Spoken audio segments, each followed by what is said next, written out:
안녕하세요. 오늘은 6강입니다. 우리는 그동안 반려 문화와 반려 문학이라는 다소 생소한 부분을 개척하면서 여기까지 왔는데요. 살며 사랑하며 살며 생각하며 반려 문화와 반려 문학을 우리는 구체적으로 한번 생각해 보았습니다. 6강에서는 그동안의 것을 조금 정리를 하는 시간을 갖도록 하고요. 그리고 이별의 방식에 대해서 한번 생각해 볼까 합니다. 우리는 모두 다 반려라고 생각하면 살아있는 것, 우리가 함께 만남만을 생각하지만 그것은 조금 다시 한번 생각해 봐야 되는 그런 하나의 또 다른 깊이 있게 생각해 봐야 되는 부분이 있습니다. 이별도 우리에겐 반려라는 것, 어떻게 이별을 할 것인지, 어떻게 이별을 받아들여야 될 것인지, 이런 것에 관해서도 이번 강에서는 조금 생각을 해 보려고 합니다. 여러분들 그동안 수고하셨고요. 그리고 움직이는 것과 움직이지 않는 것, 반려 문화, 반려 음악, 반려 취미, 반려 과학도 좋습니다. 이런 모든 것들을 반려 문학으로 치환하면서 그것은 결국은 마음 챙김, 마음 돌봄, 마음 치유까지도 길게 나갈 수 있다라고 생각을 합니다. 앤디 워홀은 미래의 사람들은 누구나가 다 15분 동안은 주인공이 된다고 합니다. 제가 이 문학 강의를 하면서 여러분에게 요구 아니면 여러분과 함께 나누고 싶었던 이야기는 딱 하나입니다. 위대한 개인, 여러분 스스로가 위대한 개인이심을 항상 생각하시고 모두 행복하셨으면 좋겠습니다. PPT로 다시 만나 뵙겠습니다.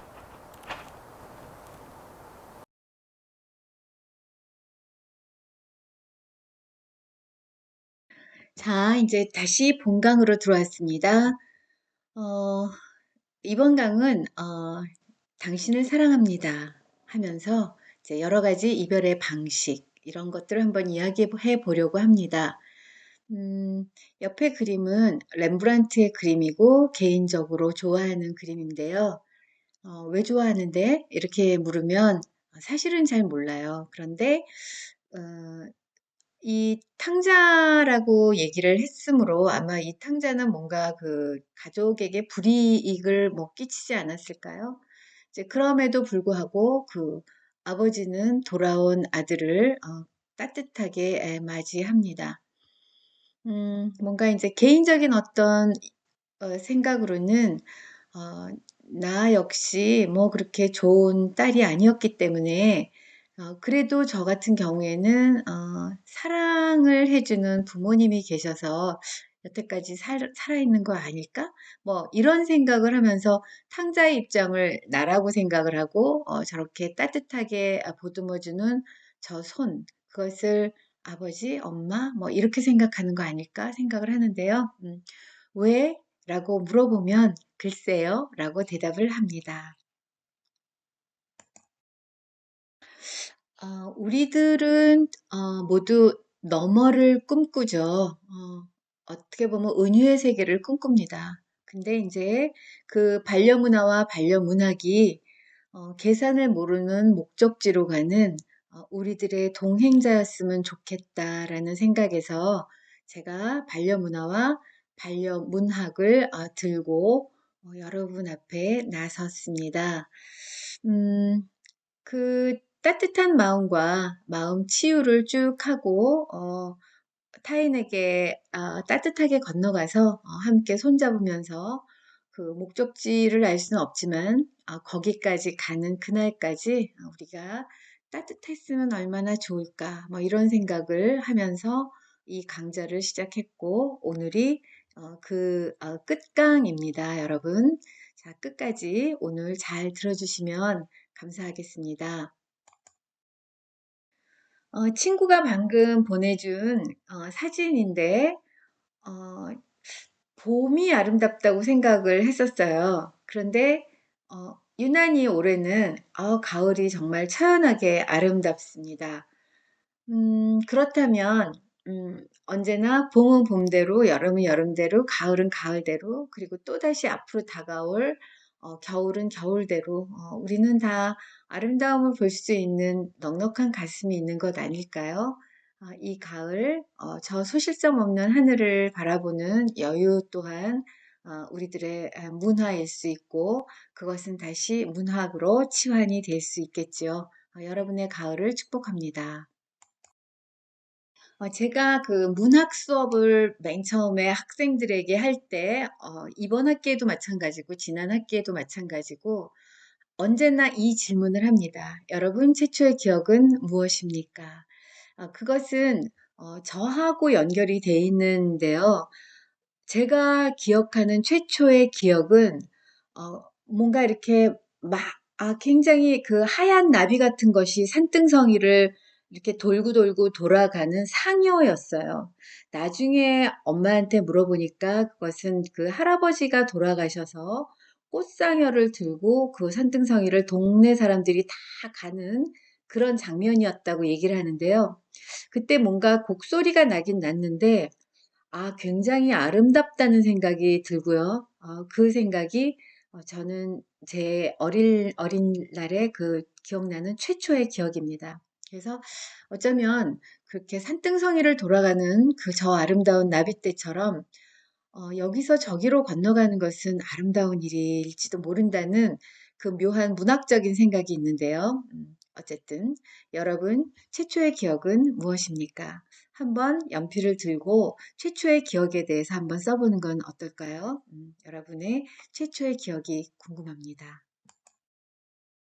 이제 그런 생각들을 바탕으로 이제 이탈로 칼비노라는 소설가가 있는데 보이지 않는 도시들이라는 게 있어요. 근데 이제 그런 것들을 읽어보면 우리의 눈에 보이진 않지만 우리가 말하는 그 죽음이라는 것, 여기서 저기를 건너가는 것, 뭐 레떼의 강을 건너가는 것, 뭐 이런 것들은 우리의 눈에 보이지 않아서 그렇지 또 그들은 그들의 또 세상이 있다는 거예요. 이제 그것을 보이지 않는 도시들이라고 이야기를 하는데 그래서 이제 그런 생각들이 굉장히 많은가 봐요. 그래서 어떤 그 죽음에 대한 경쾌한 생각들도 좀 있는데, 물론 뭐 아프면 안 되겠죠. 근데 저희 아버지도 어떻게 보면 참 경쾌하게 돌아가셨어요. 난 넘어졌다? 이렇게 하고, 이불 위에 딱 쓰러지셔서 도망가셨댄다.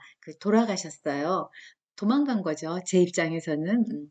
그래서 이제 허밍처럼 이렇게 얘기를 해봅니다. 그래서 과연 그 허밍처럼이 어떤 건지 한번 생각해 볼까요? 제 입장에서 허밍은 어떤 것인지 한번 해볼게요. 허밍처럼 손현숙 어떤 생각이 여기까지 이끌었을까? 한 발이 한 발을 따라가고 그 뒤를 또 다른 발자국이 따라간다. 저기 환하게 빛을 지고 선 사이프러스 나무가 예를 갖춘 듯 양쪽으로 늘어섰다. 소실점 뒤 문을 열고 들어서면 사람들이 웅성거리는 곳. 누구는 차를 마시고 농담을 하고 덜어는 무릎 위에 담요를 덮었다. 거기에서 한치의 망설임도 없기를. 바람이 오랜 비밀처럼 하늘을 간다. 한 번도 가본 적은 없지만 아무도 되돌아오지 않았다. 밝음. 저 도열의 끝을 지나 한 발짝만 들어서면 죽은 자들의 웃음소리가 들린다. 빛으로 사람을 가볍게 당기는 문득 걷다 보면 허밍처럼 빛을 터트리는 이렇게 허밍처럼 빛을 터트리면서 뭔가 그쪽을 향해서 가겠다라는 제 바람이기도 하고 각오이기도 합니다. 제가 이제 첫 강을 시작할 때, 여러분께 밴드에 글을 올리면 여러분과 함께 글을 좀 읽어보고 이야기를 하겠다 그랬는데, 선생님들이 밴드에 글을 굉장히 늦게 올려주셨어요. 그러나, 여기 오늘 올라온 글들이, 대단합니다. 그래서 깜짝 놀랐어요. 그래서, 손 하나도 안 대고, 뭔가 멘트 없이, 이 선생님들은 이렇게 쓰시고 이렇게 느꼈는데, 뭐 하나도 손색도 없고, 좋습니다. 그래서 요거는 요거대로 제가 한번 낭독을 하는 것으로 여러 선생님들과 함께 공유해 보도록 하겠습니다. 나의 반려는 허공, 이수현. 내가 아플 때, 내가 화날 때, 내가 욕심날 때, 내가 바보일 때, 그럭저럭 넘어가고 살아있음은 허공인 참나, 영원한 나의 반려가 함께하기 때문이다. 허공은 나의 반려. 어떠셨어요? 옆에 있는 사진은 제가 어딘가에 가서 찍은 건데요. 이렇게 징검다리가 있죠. 허공 속에서 자기를 바라보는 것, 나를 바라보는 것. 사진하고 좀 맞아 떨어지죠? 너무 좋으셨습니다. 감사합니다. 여기 또 한편의 시가 올라와 있는데요. 하여 나의 반려는, 이 시는, 손색이 없죠. 그리고, 정확하게 반려가 무엇이고, 이것이 그 애장품이 반려가 되고, 그 반려가 정확하게 반려문학이 되는 것을 보여주는 작품인데요. 읽어보겠습니다. 하여 나의 반려는 윤재홍. 나의 반려는 몽블랑 만년필이다.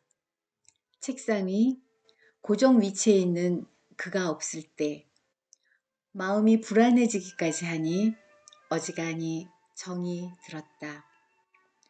손에 쥐고 글을 쓰던 계산을 하던 이상하리 많지 편하고 영감이 떠오르니 신기할 노릇이다.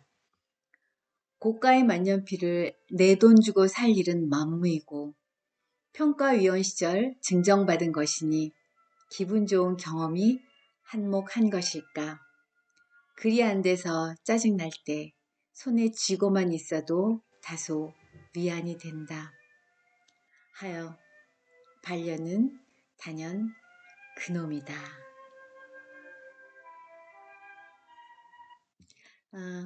어떠세요? 반려문화가 정확하게 반려문학으로 전환되는 그 지점에 윤주영 선생님의 하여 나의 반려는이 있었습니다. 우리는 살고 사랑하고 그리고 이별을 하죠. 그것이 어떻게 보면 이제 우리가 단면적으로 우리의 삶을 정확하게 얘기해주는 그런 문장이라고 생각을 하는데요. 나는 질문하는 사람, 그 대답이 평생이 걸린다 해도 나는 그 대답을 기다리는 사람. 이것은 제 얘기는 아니고요. 하이데거의 이야기이긴 하지만 질문하고 대답을 기다리고 이러면서 우리가 아이들을 낳고 그리고 우리는 또 늙고 그리고 또 뭐 병들고 생로병사를 거치면서 이렇게 물 흐르듯이 가는 것 아닐까. 그것을 부정하기보다는 좀 더 이렇게 편안하게 바라보면서 받아들이는 것, 그것도 질문이라고 생각을 하고요.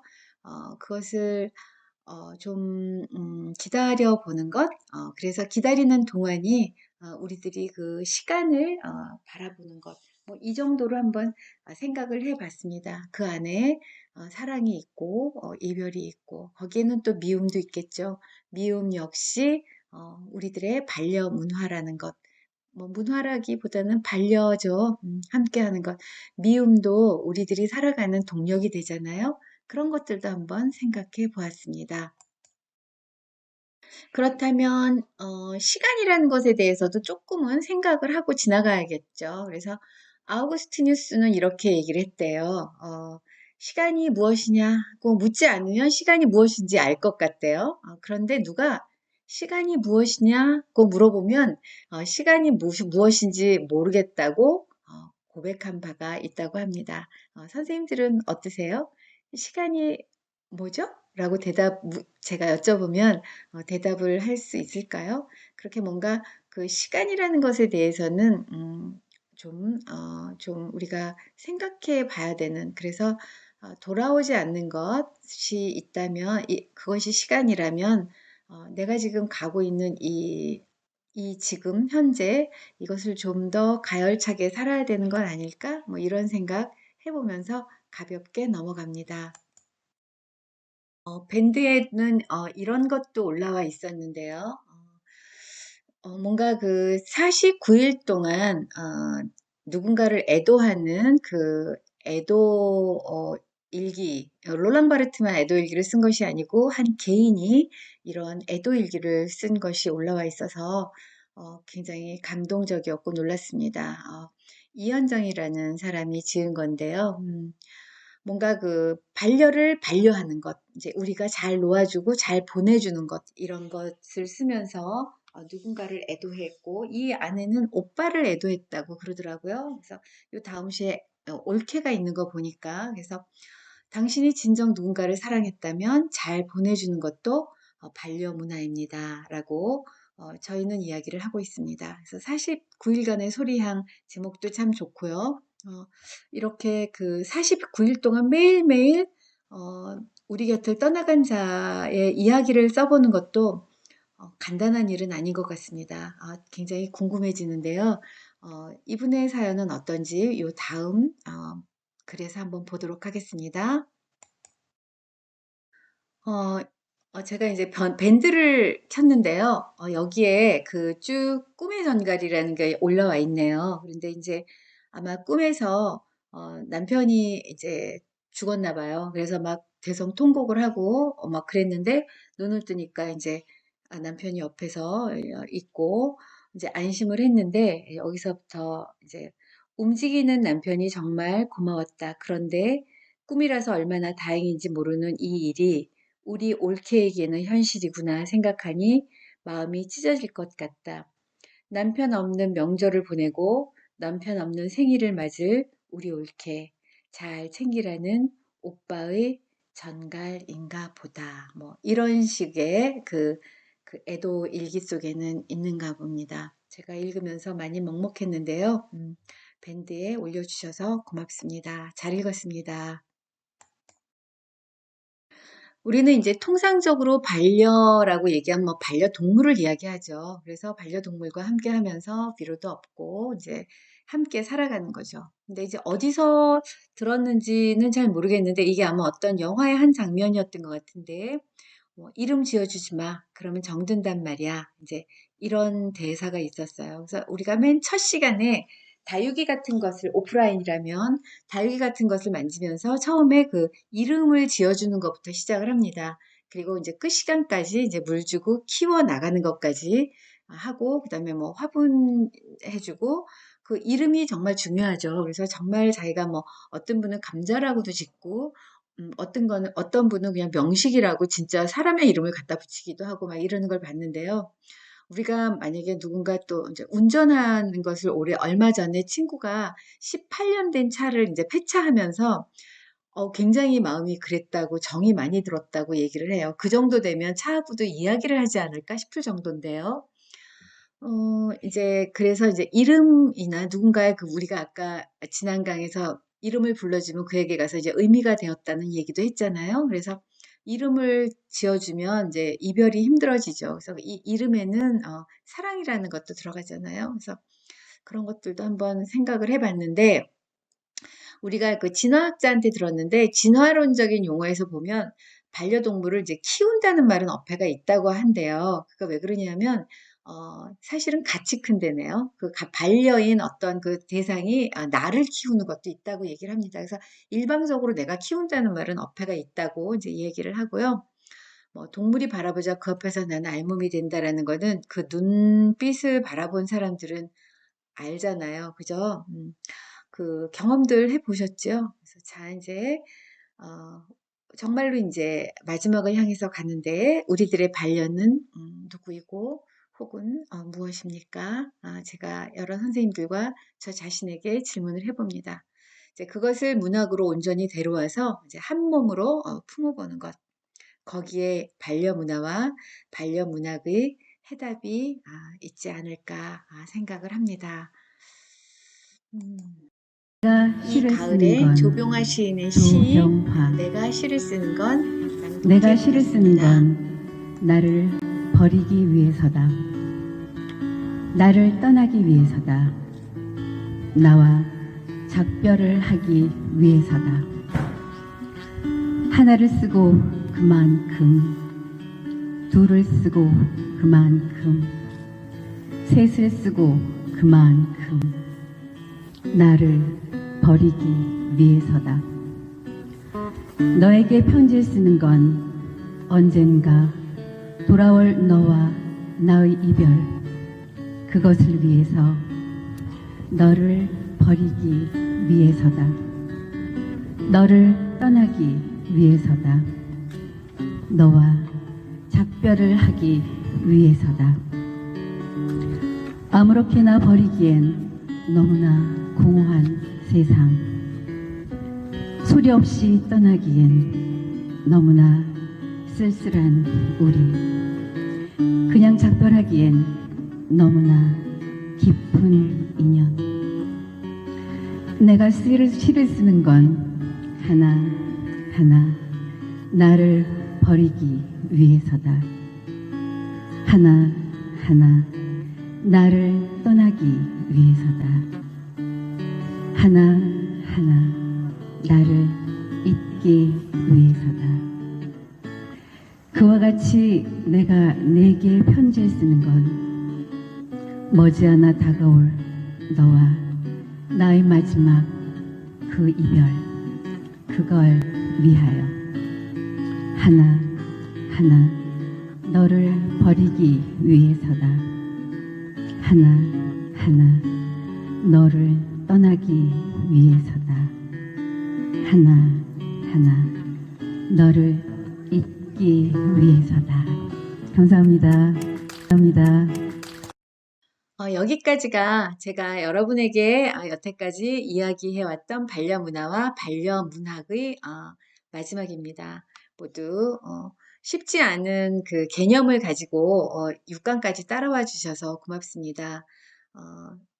처음부터 끝까지 거의 모든 분들이 다 따라왔다는 것을 알 수 있는데요. 어떤 기회가 있으면 또다시 반려문화와 반려문학을 들고 이야기를 해보도록 하겠습니다. 선생님들 그동안 제 강의를 들어주셔서 고맙습니다. 모두 건강하시고 건필하시길 바랍니다. 안녕히 계십시오. 감사합니다.